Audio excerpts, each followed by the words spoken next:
sirul asrar ini proses sih Pak, muncul dari kalimat tauhid di dalam surah Al-Anbiya ayat 87, la ilaha illa anta subhanaka inni kuntu minadz zalimin. Tolong iki sampean buka di dalam tafsir mutasyabihah itu di dalam Al-Qur'anul Qadim. Al-Qur'anul Karim berarti bacaannya, tafsirannya Al-Qur'anul Qadim. Tapi kalau sampean lihat dari tafsir muhakamah, apakah Ibnu Katsir, apakah tafsir Jalalain, tafsir Munir, tidak ketemu tentang sirrul asrar. Mboten saged ketemu. Ketemunya itu nanti ada di dalam Al-Qur'anul Qadim, yaitu wahyu Gusti Allah yang tersirat, yang ada di dalam hati jenengan. Iku nanti akan terbuka manakala jenengan sudah sampai di hakul basiroh. Itu muncul sirul asrar. Lah fungsine bacaane cukup praktek dirasa. Kalau bacaannya ya la ilaha illa anta subhanaka inni kuntu minadz. Kalau jenengan mau cocok lesan ini, hati tidak berjalan rasa, jenengan akan mendapatkan karomah. Jenengan akan muter-muter di makom mukasyafah, tidak bisa ke musyahadah bertemu Allah, nggak iso, mboten bisa. Itu tidak jauh berbeda ketika jenengan dzikir jahar kali siri. Jenengan masuk thariqah manapun muktabaroh, katanya ketika jenengan suluk puluhan tahun, pengen tahu saya sudah usul, mohon maaf loh ya, karena saya juga korban Pak. Jujur saya korban, saya pelaku puluhan tahun. Jujur saya masuk di dalam thariqah, salah satu di antara thariqah yang muktabaroh, aku nggak usah nyebut ya. Saya diaturi dzikir sirri, mohon maaf, pada saat itu tahun 74 Pak. Berapa? Satu hari satu malam 20.000. Kalau sekarang berapa? 5.000. 20.000 Pak. Tapi itu memang proses birriyadhah wal azkar, memang proses itu. Tapi saya katakan, kalau terus sampai yang ada di dzikir itu, nggak bisa untuk dikatakan wusul di makom musyahadah pada Allah. Kita endingnya nanti terminalnya di makom mukasyafah, jenengan penuh karomah, jenengan akan, mohon maaf, dalam mukasyafah itu jenengan itu tiap saat dan waktu itu gampang ketemu malaikat, kliwar-kliwari malaikat itu tahu malaikat arep ngambil bibik sampean, ketemu takok, il kate nandi bebekmu tak cukup, kapan il? Iki cara muhadasah ya, omongan pribadi. Cara ruhaniyah ya sok minggu jam 10 siang. Loh, akhirnya ngomong kita pada bebek, bek bojone paman ngoten, atau paman bojone bebek, bebek aja dijukuk Gusti Allah minggu jam 10. Eblas saya tahu, eblas ngomong apa sih kamu, padahal bebek masih seger-segere gitu, masih sehat. Kok mungkin? Loh, kejadian sungguh minggu jam 10 itu dia dipanggil oleh Allah, tidur gak bangun. Loh, itu babakan ilmu kasyaf, ilmu karomah, itu bukan ciri wali, bukan ciri kekasih Allah. Ada tamu datang, seret, mau curhat dan minta tolong. Karomah ngomong, karomah yang dibawa itu ilmu karomahnya itu ngomong nang mani hati jenengan. Orang yang datang tamu itu habis tengkar kemarin, mau pisahan, sing laki nempeleng, sing perempuan nyelatu. Begitu masuk, assalamualaikum, waalaikumsalam, duduk, tamunya durung ngomong, langsung jenengan ngomong. Kalau jadi suami laki-laki, kalau nempelin tembok, jangan nempelin istri seorang wanita. Kaget mboten? Kaget. Loh, kok tahu?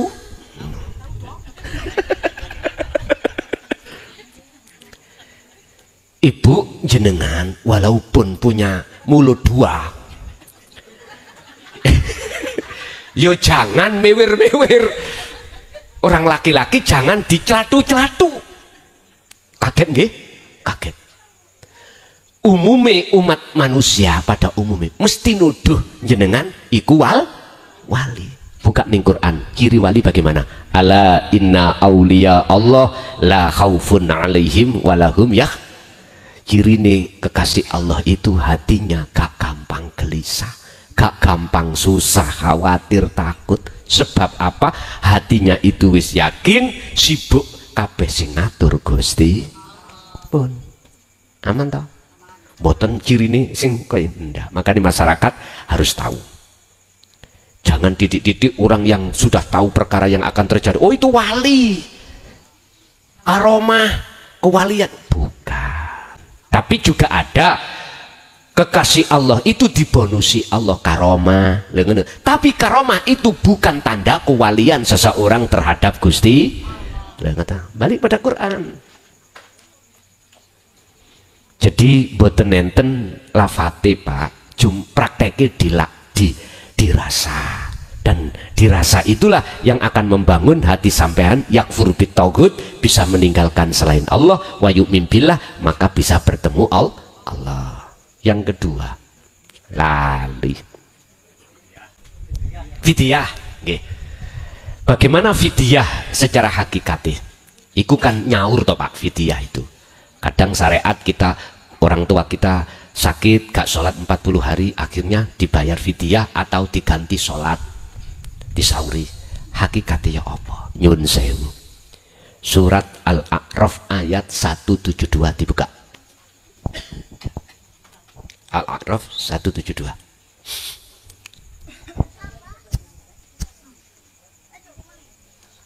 Wis tah pawen nek ngaji ono kitab ini nggih. Sampun Bu, ketemu? Dereng, paketane lemot. Alastu birabbikum qalu bala syahidna. Ruhaniyah sampean kali kula waktu di zaman ajali, sebelum dunia didadekake, iku sudah punya teken janji pada Allah. Salat iku wajib toh? Wajib. Hafidu ala sholawah wa sholatil wusta wa kumulillahi qanitin. Perjanjian. Muhammad 5 waktu? Nggih, 5 waktu. Di situ Allah katakan, betulkah heruh al arwah, aku Tuhanmu? Tetapkah kau bercinta, menyembah, memuja, memuji hanya padaku? Jenengan jawab teng mriku qalu bala syahidna. Qalu mongko padha jawab sapa arwah, bala injih syahidna, bersaksi, melihat, bercinta, menyembah, memuja, memuji sapa ingsun dateng jenengan. Oke, langsung dicatat, disestempel, tes. Wa nafakhtu, kemudian lalu ditiupkanlah roh itu terhadap jasad. Disitulah Bapak Ibu, nikmatul ijad sudah Allah laksanakan.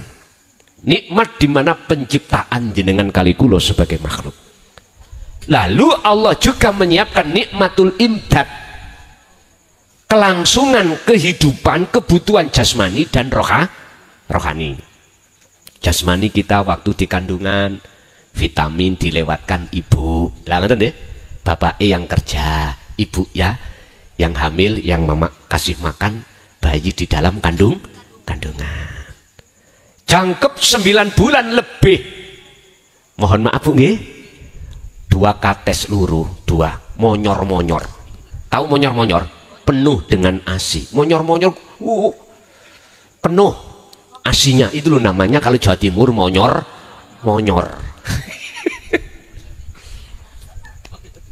Entah kalau di sini apa namanya? Besar nih loh Pak Bu, mengker-mengker. Ngapunten ya, niki fakta. Allah sudah menyiapkan nikmatul imdad terhadap bayi jenengan kali kula. Lah ruhnya bagaimana? Rasulullah mengatakan kullu mauludin yuladu alal fitrah. Bayi yang dilahirkan dari seorang wanita, apakah itu orang tuanya muslim atau ghairu muslim, tetap fitrah. Artinya fitrah, ruhaniyah sampean kali kula ini masih mulus menyembah Allah. menyembah ilahun wahid, masih syahidna. Makanya anak kecil, kata hadis, meninggal sebelum balik itu adalah langsung surga. Ini sebagai celengan nih orang tuh, celengan, tahu celengan ya? Yun sewu, karena dia belum teringgapi dosa, belum teringgapi perbuatan yang melanggar hukum, karena bigori aklin belum balik. Anak kecil itu laksana Kanjeng Nabi Adam di surga, tidak ikut kerja, pingin apapun itu keturutan. Pak, Bu, gule, datang gule. Si kecil kak ikut kerja, gule. Minta mainan, datang mainan. Nabi Adam gitu. Adam, dalem Gusti, kui pingin urip terus nih ngonin negeri surga. Injih, apa sebabnya? Kepingin apa ae kula gak katik rekoso, soro-soro kerja, datang sendiri. Oh ya, tapi satu yang harus kau pegang perjanjian apa? Wala taqrabah hadhihi syajarah, jangan kau dekati pohon itu, karena pohon itu berbuah khuldi. Jikalau kau mendekat mesti kepingin, jikalau kau kepingin mesti ingin mendapatkan, kalau sudah mendapatkan mesti kau makan. Siap ngoten, syahidna nggih Gusti, jenengan nggih ngoten, nggih Gusti, kula nyembah jenengan. Tapi ketika akil balik datang, laki atau perempuan, akil balik, sing laki cari gendaan, cari pacar, sing istri memeti. Makanya jangan heran ada anak SMA, anak SMP hamil, karena dia sudah balik. Artinya kita semua Pak, kalau sudah masuk dalam balik, akil balik, nafsu itu masuk, jeret, nyodorkan buah khuldi. Ketika Nabi Adam mendekat, enak be kok anget. Terus wis kedemok, piye rasane? Lah ngoten nggih. Diteruskan. Akhirnya apa? Itu kan sebabnya kan kena daya tipu iblis. Sama jenengan daya tipu nafsu, yaitu kesenangan dunia. Itulah buah khuldi hakikatnya. Akhirnya diusirlah Nabi Adam dari surga ke dunia. Kita Pak, akhirnya kita nikah, kita punya anak, kita kerja sorok. Tadi enak-enak jadi anak kecil, lah lapo jadi anak kok jadi anak kecil terus gitu, enak terus. Udah, ini proses kita, siapapun kita prosesnya seperti ini. Bahkan nenek moyang kita Nabiullah Adam juga begitu. Yang penting dawuh Gusti Allah yang terakhir, kembalilah pada Allah dalam keadaan fitrah.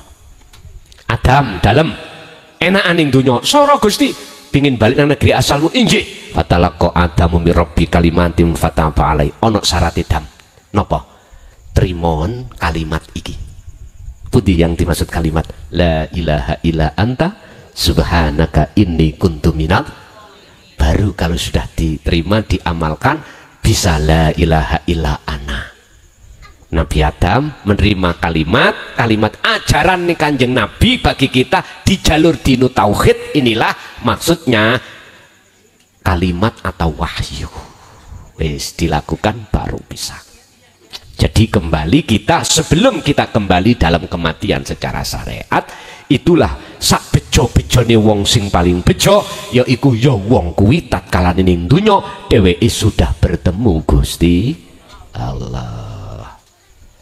Jadi pertama fidyah tadi adalah sampai niku setelah meninggalkan perjanjian sampean berapa tahun kita sampai hitung dewi mulai akil balik gitu. Terus bagaimana caranya kita menyaur dari fidyah yang kita tinggalkan? Sampai buka di dalam surat Ali Imran ayat 31 tadi. Wa yaghfir lakum dzunubakum, itu akan diampuni Allah manakala jenengan ini, kata Rasul, fattabi'uni, ikuti aku, ajar aku di dinu tauhid. Falyamal amalan sholihan, lalu lakukan. Jadi kita jangan ngikuti syariat tok Pak, tapi juga harus mengikuti hakikatnya yang pernah dilakukan oleh kanjeng Nabi. Umume umat Islam iku ngikuti ngelakoni syariatnya saja, tapi hakikatnya rohaniah kita no, tidak. Inilah sebetulnya yang dikatakan meninggalkan kewajiban, meninggalkan perjanjian kita pada Allah. Udah, dikudak imau? Selesai? Oh ya, ya, aku 8 second gitu, pun. Ini saya kaji setiap tahun, tepatnya di bulan Ramadan. Siapapun umat, dari manapun penjuru datangnya umat, Ramadan itu saya bahas aqaid seket iki, atau sifat wajib Allah dan wajib manusia atau Rasul, saya bahas komplit di bulan Ramadan. Boleh mengikuti langsung di pondok, boleh lewat live. Memang Pak, kebanyakan itu hanya disampaikan secara syariat. Padahal mulai dari sifat wajib Allah 20, mohal 20, di situ kan ada sifat nafsiyah, sifat salbiyah, ma'ani dan maknawiyah, ya toh? Semua komplit itu mestinya pendidikan rohaniah.